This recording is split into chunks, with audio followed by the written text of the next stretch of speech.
अगर वो किसी गलत नीयत से अगर आता है तो हम उसी की तलवार से उमर की गर्दन काट देंगे। लेकिन हज़रत उमर रज़ियल्लाहु ताला अन्हु ने फरमाया कि मैं ईमान कबूल करना चाहता हूँ, मैं इस्लाम कबूल करना चाहता हूँ कि अल्लाह के रसूल आप मुझे इस्लाम में कबूल करवा दें, आप मुझे मुसलमान बना दें। क्या ये इस्लाम किसी जोर और जबरदस्ती से नहीं फैला, बल्कि आप सल्लल्लाहु अलैहि वसल्लम के अखलाक करीमाना की वजह से ये इस्लाम फैला हुआ है। नबी ने अपने दुश्मनों को अपना दोस्त बनाया या अपने अखलाक की वजह से। नबी सल्लल्लाहु अलैहि वसल्लम के अखलाक को देखकर इन्होंने इस्लाम कबूल कर लिया कि कैसे नबी के अखलाक थे। और हमारे अखलाक हम देख ले और हमारे अखबार हम जो है देखें, हम अपने गिरबान में झांक कर अपने दिल से पूछें, जिस नबी के उम्मती होने पर हमें फख्र है, जिस नबी के उम्मती को कहलाने पर हमें फख्र महसूस होता है और हम अपनी खुशनसीबी समझते हैं, क्या उस नबी के अखलाक हमारे अंदर मौजूद हैं? क्या उस नबी के अखबार पर हम अमल कर रहे हैं? क्या हम नबी की सुन्नतों पर अमल कर रहे हैं? ऐसी कौन सी चीज है जो आप सल्लल्लाहु अलैहि वसल्लम की हमने अपनाई हुई है? ऐसी कोई सुन्नत हमारे अंदर मौजूद नहीं है, लेकिन हम कहते हैं कि हम आशिक के रसूल हैं, नबी पर हम मर मिटने को तैयार हैं। तो नबी की सुन्नत कहाँ है? नबी के अखलाक कहाँ है? नबी का चेहरा हमें पसंद नहीं है।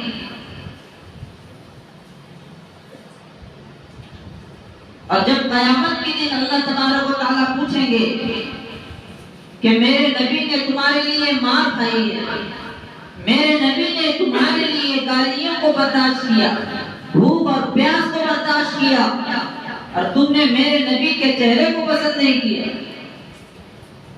तुमने मेरे नबी की सुन्नत को पसंद नहीं किया। जैसे गुज़िश्ता मैंने बताया था कि अगर दाढ़ी रखना ये खूबसूरती के खिलाफ अगर होता, अगर दाढ़ी रखना अगर ये ऐब होता, तो अल्लाह तबारक व तआला कभी अपने हबीब को दाढ़ी रखने का हुक्म न फरमाते। अगर दाढ़ी रखना अगर ऐब होता तो अल्लाह तबारक व तआला किसी भी नबी को दाढ़ी रखने का हुक्म न फरमाते। ये खूबसूरती की अलामत है। लेकिन हमने दाढ़ी काटने को फैशन बना लिया, खूबसूरती का जरिया बना लिया। हम समझते हैं कि दाढ़ी काटने से हम खूबसूरत नजर आए।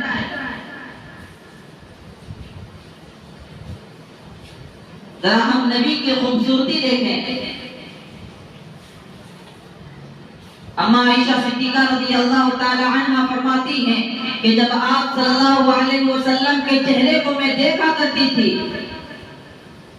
तो मुझे 14वीं का चांद आप सल्लल्लाहु अलैहि वसल्लम के सामने बदसूरत नजर आता और आपका चेहरा चांद से भी ज्यादा खूबसूरत नजर आता।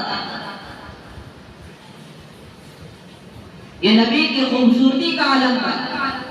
अम्मा आयशा सिद्दीका एक और रिवायत में फरमाती हैं कि जो औरतें हजरत यूसुफ अलैहिस्सलाम की खूबसूरती को देखकर अपनी उंगलियां काटी थी, अगर वो औरतें मेरे नबी के हुस्न और जमाल को देख लेती तो अपना सीना चीर देती, अपना कलेजा चीर देती।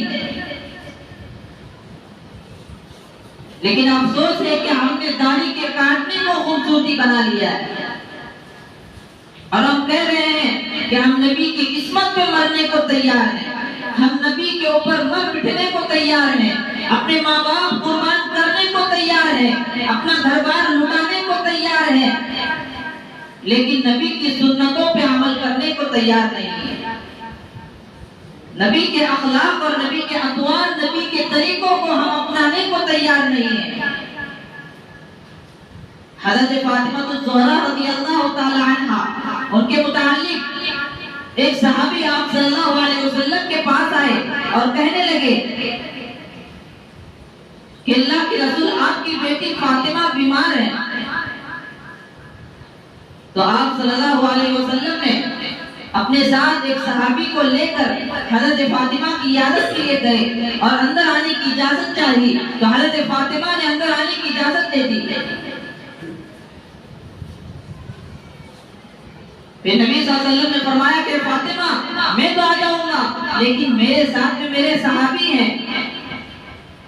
तो हज़रत फातिमा कहने लगी कि अब्बा ना, आप अकेले अंदर आ जाना, अपने सहाबी को मत लाना।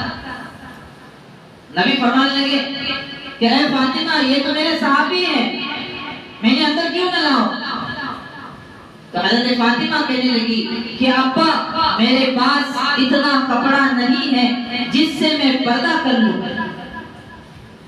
तो आप सल्लल्लाहु अलैहि वसल्लम ने अपनी चादर निकाल कर अंदर फेंक दी और कहा कि फातिमा, इससे पर्दा कर लेना। तो जब आप सल्लल्लाहु अलैहि वसल्लम अपने सहाबी के साथ अंदर गए, अपनी बेटी को सीने से लगा करके रोने लगे। बाप के रोने की वजह से बेटी भी रोने लगी।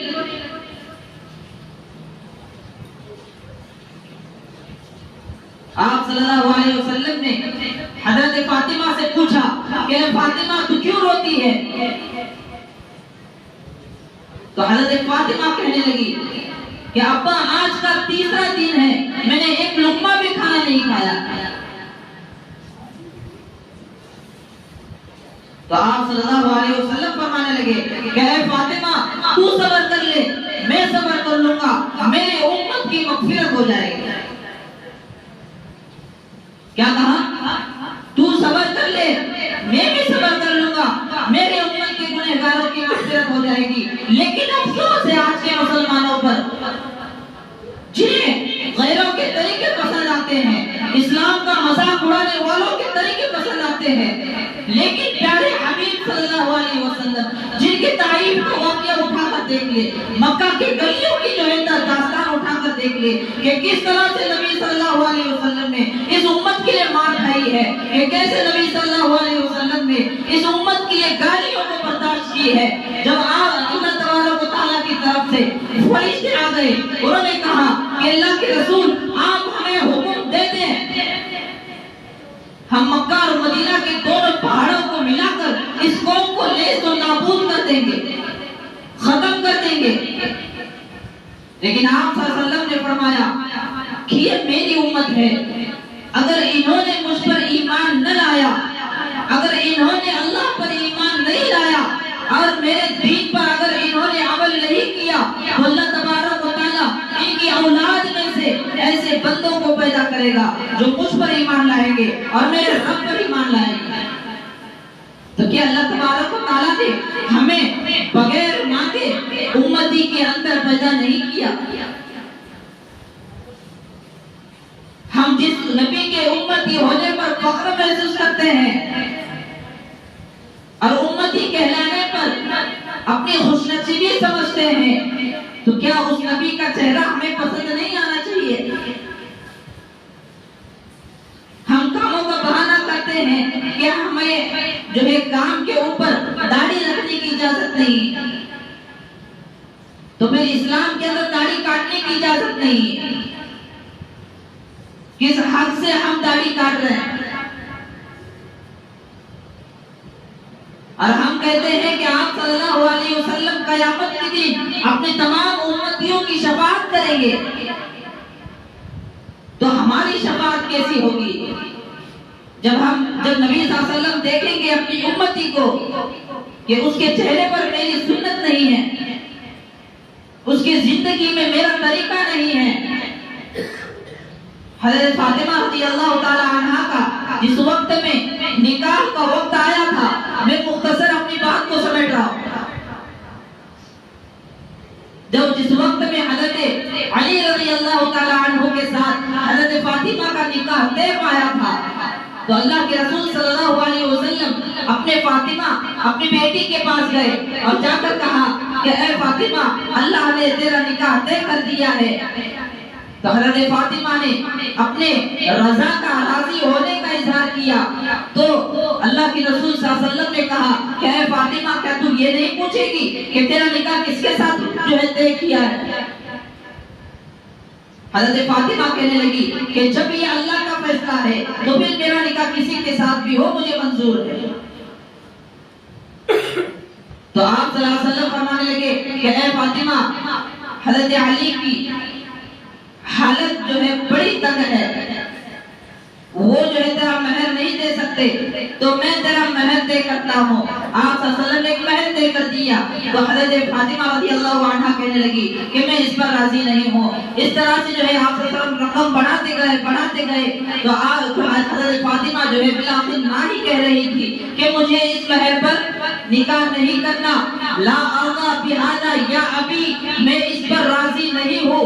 तो जो है हज़रत जिब्राइल अलैहिस्सलाम आए और आकर कहा कि अल्लाह के रसूल सल्लल्लाहु अलैहि वसल्लम, अल्लाह ने कहा है कि आप फातिमा से कह दे कि अल्लाह ने उसके महर के अंदर 7 जन्नतों का वादा कर दिया है। तो आप सल्लल्लाहु अलैहि वसल्लम बड़े खुश होकर अपनी बेटी से कहने लगे कि ऐ फातिमा, अब तो खुश हो जा, अल्लाह ने 7 जन्नतों को तेरे महर में दे दिया है।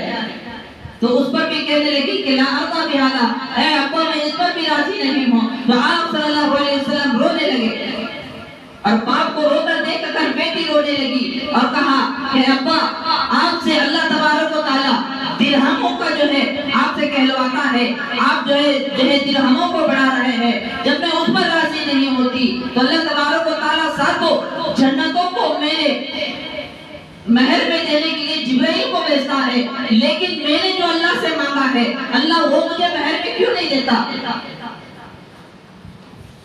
तो वापस हज़रत जिब्राइल अलैहिस्सलाम आए और इस मरतबा एक चमड़े का टुकड़ा लेकर के आए और उसके अंदर जो है लिखा हुआ था जो हज़रत फातिमा ने महर में मांगा है।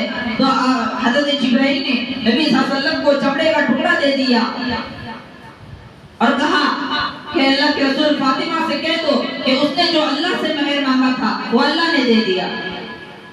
तो आप सल्लल्लाहु अलैहि वसल्लम पढ़ना लिखना नहीं जानते थे। उन्होंने जिब्राइल से पूछा कि ऐ जिब्राइल, मेरी बेटी ने अल्लाह से क्या मांगा है? तो हज़रत जिब्राइल कहने लगे कि ऐ अल्लाह के रसूल, मैंने बेटियां बहुत सी देखी है, लेकिन फातिमा जैसी बेटी नहीं देखी। ये फातिमा अल्लाह तबारक व तआला से दुआ करती थी कि अल्लाह, जब भी मेरा निकाह हो जाए, जिस वक्त मेरा निकाह तय हो जाए, मुझे कोई दुनिया का माल और मता नहीं चाहिए, मुझे कोई दौलत नहीं चाहिए, मुझे कोई जायदाद नहीं चाहिए। मेरे अब्बा की उम्मत को क़यामत के दिन जहन्नम से आजाद कर देना, ये मुझे महर चाहिए। तो अल्लाह तबारक व तआला ने ये महर हज़रत फातिमा को दे दिया। लेकिन अफसोस है आज के मुसलमानों पर कि आप सल्लल्लाहु अलैहि वसल्लम के अखलाक, किरदार और उनके मसाइब को, उनके हालात को हम